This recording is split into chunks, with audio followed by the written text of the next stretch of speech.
सिद्ध मुनि ने कहा कि श्रीपाद श्रीवल्लभ 3 वर्षों तक गोकर्ण महाक्षेत्र में रहे। नामधारक ने गोकर्ण क्षेत्र की महिमा का वर्णन करने का अनुरोध किया।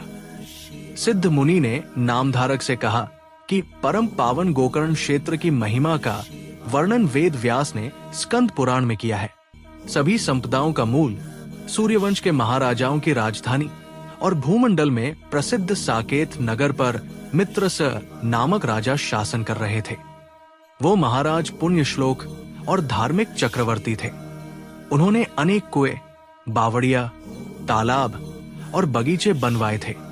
प्रजा के प्रेम से राज्य करते हुए एक दिन 7 व्यसनों में से एक शिकार में रुचि लेकर वो राजा अपने परिवार के साथ धनुष बाण लेकर निकले। शिकार के प्रति अपनी तीव्र इच्छा से प्रेरित होकर मित्र सह इस घने जंगल में प्रवेश कर गए और शेर, बाघ आदि जंगली जानवरों का शिकार करने लगे। उसी समय उन्होंने एक राक्षस को देखा।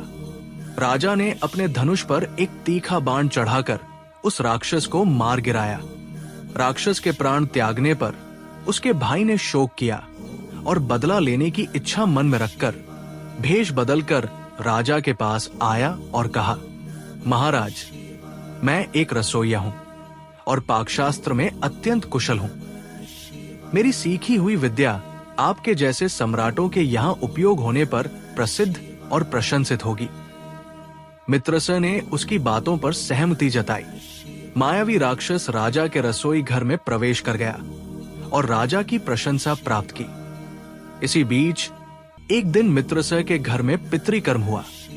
उन्होंने श्राद्ध के लिए अपने गुरु महर्षि वशिष्ठ को आमंत्रित किया। जब पितृ स्थान पर बैठे ब्राह्मण भोजन कर रहे थे, तब सम्राट के रसोइये ने ब्रह्मर्षि वशिष्ठ को मनुष्य का मांस परोसा। वशिष्ठ की आंखों से आग के कण निकले। इतने अनुचित और अयोग्य कृत्य के लिए तुम एक राक्षस बन जाओगे। महर्षि ने राजा को शाप दिया। निर्दयश मित्रस बिना किसी कारण के शाप दिए जाने से क्रोधित होकर बदला लेने के लिए प्रतिशाप देने के लिए जल लेकर तैयार हो गए। लेकिन महारानी शांतिमती ने मित्रसह को शांत किया। राजा ने शाप का जल अपने पैरों पर डाल लिया, जिससे राजा के पैर जल गए। उस दिन से राजा कलमाशपाद के नाम से जाने जाने लगे। वशिष्ठ महर्षि ने अपनी योग दृष्टि से घटी घटनाओं का अवलोकन किया और राजा द्वारा की गई भक्ति को समझा। उन्होंने देखा कि राजा की भक्ति पूरी तरह से निष्काम और निष्ठावान थी। इसलिए उन्होंने राजा को बताया कि 12 वर्षों तक राक्षस रूप में रहने के बाद वो फिर से अपने मूल रूप में लौट आएंगे और शाप से मुक्त हो जाएंगे। महर्षि के शाप के कारण कलमाशपाद राक्षस बनकर जंगलों में घूमने लगा। एक दिन जब उसे भोजन नहीं मिला तो उसकी भूख बहुत बढ़ गई। तभी उसने एक ब्राह्मण को अपनी पत्नी के साथ देखा। भूख से व्याकुल होकर वो ब्राह्मण पर आक्रमण करने को उद्यत हुआ। ब्राह्मणी ने उसे रोकने की कोशिश की, लेकिन कलमाशपाद ने ब्राह्मण का वध कर दिया और उसे खा गया। शाप के अंत में जब तुम राक्षस रूप त्याग कर राजा के रूप में जीवन बिताओगे और जैसे ही तुम अपनी पत्नी को स्पर्श करने का प्रयास करोगे, तुम अपने प्राण खो दोगे। ब्राह्मणी ने कलमाशपाद को ये भयानक शाप दिया। 12 वर्ष बीत गए। रानी के बिना राज्य के सुख अच्छे नहीं लगते थे और इधर उधर घूमते हुए राजा को पुराना ब्रह्म हत्या का दोष भयंकर पिशाच का रूप धारण करके राजा का पीछा कर रहा था और उन्हें पीड़ित कर रहा था और उन्हें छोड़ नहीं रहा था। ब्रह्मा राक्षस के चंगुल से बचने के लिए राजा इधर उधर भागने लगे, लेकिन ये व्यर्थ था। इस प्रकार भयभीत होकर पृथ्वी पर हर जगह भागते हुए किसी पुण्य के कारण तपोनिष्ठ और श्रेष्ठ गौतम महामुनि चंद्र मिथिलापुर के पास एक नीम के पेड़ के नीचे राजा को दिखाई दिए। राजा ने मुनि सार्वभौम के चरणों में साष्टांग दंडवत प्रणाम किया और शरण मांगी और उनके चरणों को नहीं छोड़ा। गौतम मुनीश्वर ने राजा को देखकर कहा, राजेंद्र, तुम अकेले इस जंगल में क्यों घूम रहे हो? क्या तुम ठीक हो? क्या तुम्हारी पत्नी और बच्चे कुशल मंगल हैं? क्या तुम्हारा राज्य सुरक्षित है? महात्मा, मैं क्या कहूं? मैंने 16 महादान दिए हैं, अश्वमेध याग किया है, निरंतर अन्नदान किया है, ब्राह्मणों को अग्रहार दिए हैं। मैंने जानबूझकर कोई पाप नहीं किया है, फिर भी मेरी ये दुरावस्था हुई है। इस ब्रह्म हत्या दोष का निवारण कैसे होगा, बताएं। ये कहते हुए पुनः चरणों में गिरकर प्रणाम किया और विलाप किया। राजा की विषम परिस्थिति देखकर गौतम मुनि को करुणा हुई और उन्होंने इस प्रकार कहा, वत्स, गोकर्ण क्षेत्र के दर्शन करने से ही तुम्हारा ये ब्रह्म हत्या का दोष दूर होगा। उस महाक्षेत्र का दर्शन पाप नाशक है, घोर पापों के लिए कुठार के समान है। ब्रह्मा, विष्णु आदि 33 करोड़ देवता महाबलेश्वर की आनंद विभोर होकर सेवा करते हैं। पूर्व द्वार पर ब्रह्मा, विष्णु, इंद्र, सूर्य, चंद्रमा और अष्टवसु जैसे देवता, दक्षिण द्वार पर यमराज, चित्रगुप्त, अग्निदेव, एकादश रुद्र और पितृ देवता जैसे देवता, पश्चिम द्वार पर वरुण आदि देवता और उत्तर द्वार पर भद्रकाली, कुबेर, वायुदेव और सप्त मातृकाएं जैसे देवता खड़े होकर महाबलेश्वर की निरंतर आराधना करते हैं। अंतरिक्ष में विश्वावसु, चित्ररथ, चित्रसेन आदि गंधर्व मनोहर शिव भक्ति गीत गाकर शिव को प्रसन्न करते हैं। कश्यप, अत्रि, वशिष्ठ, कण्व ऋषि आदि सामवेद मंत्रों का गान करते हैं। रंभा, उर्वशी, मेनका जैसी स्वर्गलों की सुंदरियां घुंघरू बांधकर तांडव नृत्य के प्रिय शंकर की कृपा पाने के लिए नृत्य करती है। जाबाली, जैमिनी, विश्वामित्र, भरद्वाज आदि ने यहाँ तपस्या करके अणिमा आदि अष्ट सिद्धियां प्राप्त की। सनक, सनंदन आदि, नारद आदि देवमुनि, मरीचि आदि शिव महिम्न स्तोत्र पढ़ते हैं। सभी देव शंकर की उपासना करते हैं। गोकर्ण क्षेत्र में महाबलेश्वर लिंगम कृतयुग में श्वेत, त्रेता युग में रक्त, द्वापर युग में पीत और कलयुग में कृष्ण वर्ण का दिखाई देता है। महाबलेश्वर जैसा देव और गोकर्ण जैसी पुण्य भूमि तीनों लोकों में दुर्लभ है।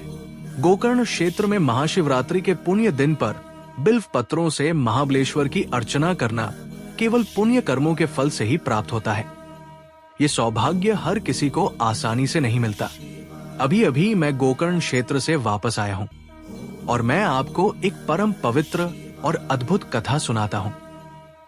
कृपया ध्यान से सुने। महाशिवरात्रि के पावन पर्व पर महाबलेश्वर के दर्शन के लिए दूर दूर से, चारों दिशाओं से बड़ी संख्या में लोग गोकर्ण में एकत्र हो गए। मैं भी मुनियों के साथ उस पवित्र स्थान पर गया था। ब्रह्मचारी, गृहस्थ, वानप्रस्थ, सन्यासी, बालक बालिकाएं, कन्याएं, सुहागिनें, विधवाएं, विदुर सभी देवों के स्वामी के दर्शन के लिए आए थे। पतिव्रता स्त्रियां, वेश्याएं, कुटनियां, व्यभिचारी, चोर, जुआरी, लंगड़े, अंधे, विकलांग हर तरह के लोग आए थे। परमेश्वर की पूजा करके दोपहर के समय मैं एक पेड़ की छाया में बैठकर आते जाते लोगों को देख रहा था। एक गरीब महिला भिक्षा मांग रही थी। वो जन्म से अंधी और कुष्ठ रोग से पीड़ित थी। बुढ़ापे के कारण उसका शरीर सूख गया था और झुर्रियों से जर्जर हो गया था। उसके मुंह से लगातार लार बह रही थी। जो भी उसे देखता उससे घृणा करता था। वो भिखारिन आशा के मारे भूख की पीड़ा सहन नहीं कर पा रही थी और केवे की तरह कराहती हुई भिक्षा भिक्षा चिल्ला रही थी। किसी यात्री ने उस बेचारी को एक टुकड़ा रोटी या एक पैसा भी नहीं दिया। एक शरारती व्यक्ति ने ये लो भिक्षा कहकर कुछ बेल के पत्ते उसके भिक्षा पात्र में डाल दिए। उत्सुकतावश उसने हाथों से टटोल कर देखा तो भिक्षा नहीं पाई और उन्हें नीचे फेंक दिया। उसके पुण्य के कारण वे बेल के पत्ते वहां रखे एक शिवलिंग पर गिर पड़े। भूख से व्याकुल कमजोर होकर थोड़ी देर बाद उसने अपने प्राण त्याग दिए। आश्चर्य है कि उनके शव के पास शिव के सेवक भस्म की रेखाएं खींचकर रुद्राक्ष मालाएं धारण करके दिव्य विमान ले आए। ये क्या आश्चर्य है। ये सोचकर मैं शिव के सेवकों के पास गया और उनसे पूछा, क्या इस दुराचारिणी को शिवलोक की प्राप्ति हुई? तब शिव दूतों ने मुझसे इस प्रकार कहा, वो अपने पूर्व जन्म में एक ब्राह्मण परिवार में पैदा हुई थी। उसके माता पिता ने बचपन में ही उसका विवाह करा दिया था, लेकिन कुछ समय बाद वो विधवा हो गई। हताशा में, बढ़ती उम्र में उसने सामाजिक बंधनों को तोड़ दिया और विवश होकर एक यौन कर्मी के रूप में जीवन यापन के लिए भटकने लगी और वो गर्भवती हो गई। निराश और मजबूर माता पिता ने उसे घर से निकाल दिया। एक महिला विदेश गई और एक पुरुष के सुंदर रूप को देखकर मोहित हो गई और उसे अपने घर में रख लिया। ये महिला और पुरुष दिन रात यौन संबंधों में समय बिताते और शराब पीते, मांस खाते थे। एक रात बकरी का मांस खाने की इच्छा से महिला ने एक चाकू उठाया और पशुशाला में प्रवेश किया और एक जानवर का गला काट दिया। वो जानवर प्राण त्यागते हुए अम्बा चिल्लाया।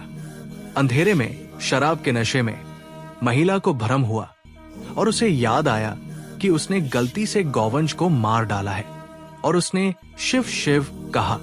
कुछ समय बाद महिला की मृत्यु हो गई और उसने एक निम्न जाति के परिवार में जन्म लिया। पूर्व जन्म में अन्नदान न करने के कारण वो भीख मांगकर जीवन यापन कर रही थी। कामुकता के वशीभूत होकर भटकने के कारण वो जन्म से अंधी हो गई।